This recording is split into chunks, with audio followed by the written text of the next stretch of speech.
Hi friends, welcome to Shashtika kitchen. இன்றைக்கி நம்ம பார்க்க போகிற ரெசிபி ஒரு சூப்பரான சக்கரை பொங்கல் தான். அதுவும் கோவிலில் வாங்கினா எவ்வளோ சூப்பராக அந்த சக்கரை பொங்கல் இருக்குமோ அதே ஸ்டைலில் எப்படி நம்ம வீட்டில் செய்யலான்னு பார்க்கலாம். இதுக்கு ஒரு பாத்திரத்தில் அரை கப்பு பச்சரிசி சேர்த்துக்கோங்க. சேர்த்துட்டு இதை மீடியம் ஃப்ளேமில் வச்சு சும்மா ட்ரை ரோஸ்ட் பண்ணுங்கள், கறிக்கிடக்கூடாது. அதை தனியாக எடுத்து வச்சுட்டு அதிலே 1/4 கப்பு பாசி பருப்பு சேர்த்துக்கலாம். அதையும் ட்ரை ரோஸ்ட் பண்ணிவிட்டு தனியாக எடுத்து வச்சுக்கோங்க. இப்போ அதே இதில் 3 கப் அளவு தண்ணி சேர்த்துட்டு தண்ணி கொதிக்க ஆரம்பித்தோடனே நம்ம கழுவி வச்சுருக்க அரிசி பருப்பு ரெண்டையுமே இது கூட சேர்த்துக்கலாம். இப்போது இதை குக்கரை மூடிட்டு 5 விசில் அளவுக்கு வேக வச்சு எடுத்துக்கோங்க. இப்போ ஒரு பாத்திரத்தில் 1 கப் அளவு வெல்லம் சேர்த்துருக்கேன். அது மூழ்கிற அளவுக்கு மட்டும் தண்ணி சேர்த்துட்டு இது நல்லா கொதிக்க வச்சுக்கோங்க லோ ஃப்ளேமில் வச்சு. இப்போ இது ஃபுல்லாக கரைஞ்சிருச்சு. இதை நம்ம வடிகட்டி தனியாக எடுத்து வச்சுக்கலாம். நம்ம ரைஸ் ஓப்பன் பண்ணிடலாம். ரைஸ் ஃபுல்லாகவே நல்லா வெந்துருச்சு. ஒரு தடவை மேஷ் பண்ணி விட்டுக்கோங்க. இப்போ ஒரு பாத்திரத்தில் 1 டேபிள் ஸ்பூன் அளவு நெய் சேர்த்துட்டு அதில் 3 டேபிள் ஸ்பூன் அளவுக்கு தேங்காய் சேர்த்துக்கலாம். துருவி சேர்த்தாலும் சரி, ஸ்லைஸாக போட்டாலும் சரி. இதை நல்லா கோல்டன் ப்ரௌன் அளவுக்கு வறுத்துக்கோங்க நெய்யிலேயே. நம்ம ரெசிபியோட சீக்ரெட் இன்க்ரீடியண்ட்டே இதுதான். இது கூடவே கொஞ்சமாக முந்திரி பருப்பு, ரைசின் சேர்த்து அதையும் தனியாக வறுத்து எடுத்து வச்சுக்கலாம். இப்போ நம்ம வடிகட்டின வெள்ளைப்பாகை மறுபடியும் கொதிக்க விடலாம். பாகு முறிஞ்சு போயிடாமல் லோ ஃப்ளேமில் வச்சுக்கோங்க. இப்போ கொதிக்க ஆரம்பிச்சிருச்சு. இப்போ நம்ம வேக வச்சு மேஷ் பண்ணி வச்சுருக்க அரிசி இதோடு சேர்த்துக்கலாம்.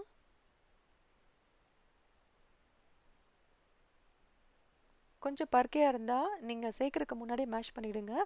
சேர்த்துக்க பிறகு மேஷ் பண்ணுறது கொஞ்சம் கஷ்டமாக இருக்கும். அதனால் ஃபஸ்ட்டே மேஷ் பண்ணிவிட்டு அதுக்கப்புறமா சேர்த்துட்டிங்கன்னா ஈஸியாக இருக்கும். இப்போ அதை நல்லா கலந்து விடுங்க. இப்போ உங்களுக்கு இது கூட பால் சேர்க்க பிடிக்கும்னா காய்ச்சின பால் கூட சேர்க்கலாம். அந்த டெக்ஸ்சர் இன்னுமே சூப்பராக வரும். ஸ்டார்டிங் உங்களுக்கு இப்படி தண்ணியாக தான் இருக்கும், ஆனால் போக போக நல்லா கெட்டியாகிடும். இப்போ இது நல்லா கொதி வர ஆரம்பிச்சிருச்சு. இதை சிம்மில் வச்சு மூடி போட்டு 5 நிமிஷம் குக் பண்ண விடலாம். இப்போ நம்ம ஃப்ரை பண்ணி வச்ச தேங்காவை குறைன்னு அரைச்சிக்கலாம். அதை இது கூட சேர்த்துக்கலாம். 5 நிமிஷம் கழித்து ஓப்பன் பண்ணிவிட்டு சேர்த்துட்டு அதையும் கலந்து விடுங்க. இந்த தேங்காய் தாங்க இந்த ரெசிபிக்கே ஒரு சூப்பரான ஒரு டேஸ்ட்டை கொடுக்கும். கோவில் பிரசாதமாக நம்ம வாங்கி சாப்பிட்ற சக்கரை பொங்கல் என்ன டேஸ்ட்டில் இருக்குமோ அதே டேஸ்ட்லேயே இந்த பொங்கல் இருக்கும். இப்போது இதையும் ஒரு 10 நிமிஷம் மூடி போட்டு சிம்மிலே வச்சு வேக வைங்க. வெள்ளைப்பாகில் ரைஸ் வேக வேக தான் அதோட டேஸ்ட்டு இன்னும் சூப்பராக இருக்கும். 10 நிமிஷத்துக்கு அப்புறமா 1/2 டீஸ்பூன் ஏலக்காய் தூள் சேர்த்துருக்கேன் இது கூட. அப்புறமா ஒரு பிஞ்ச் அளவு பச்சை கற்பூரம் சும்மா பேருக்கு போட்டிருக்கேன். சேர்த்துட்டு இதை ஒரு தடவை கலந்துடுங்க. கலந்தோடனே தணலை ஆஃப் பண்ணிடலாம். இப்போ கடைசியாக நம்ம ஏற்கனவே ஃப்ரை பண்ணி வச்சுருக்க முந்திரி அண்டு ரைசினை இது கூட சேர்த்துக்கலாம்.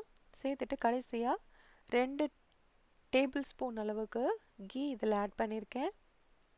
நெய் உங்களோட விருப்பம்தான். உங்களுக்கு நெய் ரொம்ப பிடிக்கும்னா இன்னுமே நீங்கள் ஆட் பண்ணிக்கலாம், உங்களோட இஷ்டம்தான். சேர்த்துட்டு கலந்து விடுங்க. நெய் எப்பயும் ஃபைனல் ஆட் பண்ணிங்கன்னா அதோட டேஸ்ட்டு இன்னுமே சூப்பராக இருக்கும். இப்போ எல்லாத்தையும் ஒரு தடவை நல்லா கலந்து விட்டுக்கோங்க. நம்மளோட சக்கரை பொங்கல் ரொம்ப சூப்பராகவே ரெடி ஆகிடுச்சு. உங்களுக்கு பார்க்கும்போது கொஞ்சம் தளர தான் இருக்கும், ஆனால் நேரம் ஆக ஆக ஓரளவுக்கு கட்டி ஆகிடும். ஆனால் ரொம்ப கட்டி ஆகாது, ஒரு பதமான ஸ்டேஜ்லேயே இருக்கும். இந்த ரெசிபியை நீங்களும் செஞ்சு பாருங்கள். செஞ்சு பார்த்துட்டு ரெசிபி பிடிச்சதுன்னா லைக் பண்ணுங்கள், உங்கள் ஃப்ரெண்ட்ஸுக்கும் ஷேர் பண்ணுங்கள். சஷ்டிகா கிச்சனை மறக்காமல் சப்ஸ்கிரைப் பண்ணுங்கள். இன்னொரு ரெசிபியில் உங்கள் எல்லோரும் சந்திக்கிறேன். பாய்.